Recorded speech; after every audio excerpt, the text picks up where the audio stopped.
Storage එකේ folder එක තියෙන GB ප්‍රමාණය වැඩි කරගන්න කියලා. එතකොට ඒකෙදි අපිට වෙන ෆෝල්ඩර් එක තියෙන GB ප්‍රමාණයක් අවශ්‍ය වෙන්නේ නැත්නම් ඒක අපි අනිත් ෆෝල්ඩර් එකට කොහොමද මාරු කරගන්නේ කියලා බලමු. දැන් මෙතන මගේ කම්පියුටර් එකේ මෙන්න මෙහෙම එක ෆෝල්ඩර් එකක් තියෙනවා. එතකොට ඒක ඉස් තියෙන. එතකොට මේකේ තියෙනවා GB 4.86ක්. එතකොට GB 5කට වගේ කිට්ටුව තියෙනවා. එතකොට ඒ ටික කොහොමද අපි මේ F කියන ෆෝල්ඩරයට ට්‍රාන්ස්ෆර් කරගන්න කියලා අපි බලමු.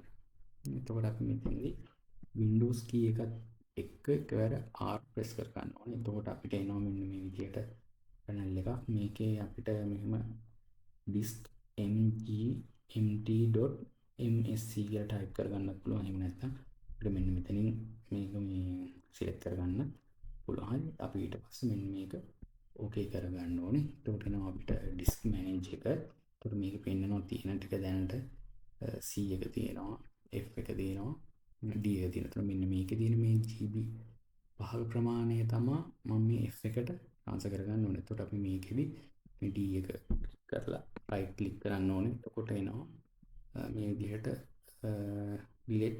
delete volume. එතකොට අන්න එක click කරලා අපි yes දෙනවා.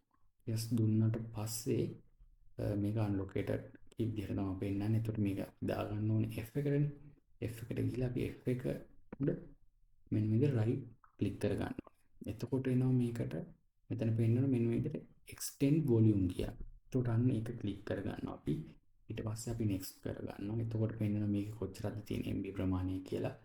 ඒක එක්ක අපි ඊට පස්සේ next කර ගන්නවා. ඊට පස්සේ අපි ආපහු finish කර ගන්නවා. හරි. අන්න එතකොට මෙන්න මේ විදිහට අර කලින් තිබ්බනේ D එකේ තිබ්බ GB භාග ප්‍රමාණය දැන් මේකට F එකට එකතු වෙලා තියෙනවා. බලමු අපි ලැප් එකේ කොහොමද පෙන්වන්නේ කියලා.